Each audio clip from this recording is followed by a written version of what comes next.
Hello guys, তোমরা সবাই কেমন আছো? আশা করি খুব ভালো আছো। আমিও ভালো আছি। তো আমরা কদিন আগে কামাখ্যায় গেছিলাম, সেটা তো সবাই ব্লগে দেখতেই পাচ্ছ। তো ফাইনালি টোটোতে সবাই উঠে গেছি। আমি, আমার ভাই, মানে এটা হবে আমার নাতি হবে আর কি। তো স্টেশনে আমরা পৌঁছে গেছি।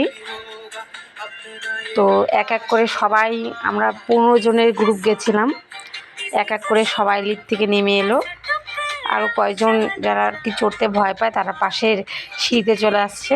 এটা মাম্পি, এটা বুলটি, এটা আমাদের জামাই, এটা আমার বড় ছেলে, ছোট ছেলে, আমার হাজবেন্ড, এটা কাকিমা, ওটা দাদু, দাদুর ছেলে। তো আমরা একদম উপরে চলে আসছি, দেখতেই পাচ্ছি স্টেশনে নিচে সব ট্রেন দাঁড়িয়ে আছে। আর যেই অ্যানাউন্স করলো যে ট্রেন চলে আসছে, বাস সবার অবস্থা শেষ। মানে আর কিছুক্ষণ লেট হলেই আমরা ট্রেনটা ফেল করে দিতাম।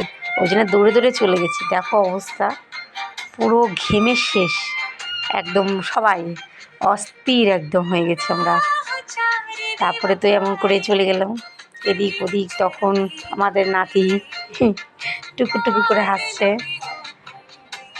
তো রাস্তার ভিউ দেখতে দেখতে দেখতে দেখতে চলে গেলাম। 8 ঘন্টার রাস্তা, মানে এত বোর লাগে ট্রেনে।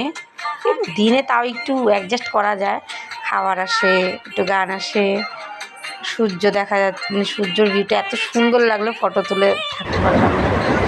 তো এটা ব্রহ্মপুত্র নদী, তো দেখতেই পাচ্ছ তোমরা, খুব সুন্দর ইয়েটা। তো এখানে অনেকে জানো, অনেকে জানো না যে এখানে একটা জলের মন্দির আছে। ব্রহ্মপুত্র নদীটার মিডিলে একটা মন্দির আছে। সেই মন্দিরটা আমরা দেখতে পারিনি। সেই মন্দিরটা আর কি জলের জন্য দেখতে পারিনি। ওটা অন্য আনসিজনে গেলে পরে, জলটা যখন বৃষ্টিটা থাকে না তখন আনসিজনে গেলে দেখা যায়। ওটা আমরা মিস করছি। আমরা চলে আসছি, মানে টুকুর টুকুর করতে করতে চলে আসছি কামাখ্যা। দেখতেই পাচ্ছ কামাখ্যা স্টেশন চলে আসবে এখনই। একটা মিষ্টি তো ব্লগে বলতে মানে চাচ্ছিল আর কি যে আমরা চলে আসছি ফেলানি, তো হয়নি।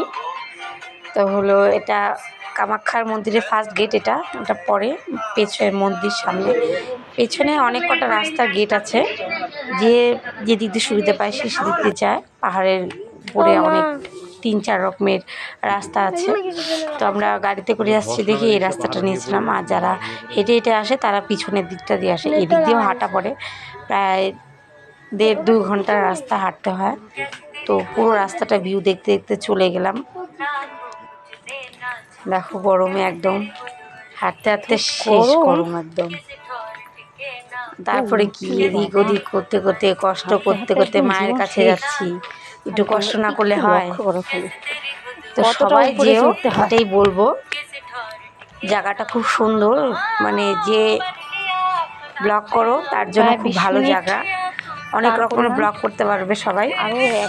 তো আমরা তো অত ভালো ব্লগার না, তো চেষ্টা করছি ছোট ছোট ক্লিপ, মেমোরি একটু ক্যাপচার করতে, তোমাদের সাথে শেয়ার করার জন্য। রাস্তাটা দেখো কতটা নিচু, মানে উঁচু, এদিকে উঁচু ওদিকে নিচু, একদম পুরো উঁচু, একদম পুরো খাড়া। মানে যখন 5-6 পা আগাবে তখন বুঝতে পারবে। এটা মায়ের ফার্স্ট গেট, এটা প্রথমের গেট, এখানেই মা থাকে।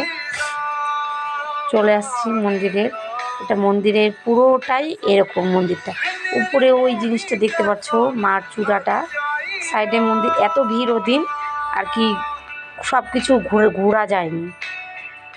ওটা অন্য দিন গেলে পরে ইচ্ছে আছে যে আবার যাব একবার। সবটা ওদিন পুরো ভিড় ছিল দেখি কিছু করতে পারিনি। তো ছোট্ট করে একটা ফটো তুলে নিলাম সামনে, মন্দিরের সামনে 2-1টা ফটো তুলে নিলাম, কেন ফটো তুলতে দিচ্ছিল না।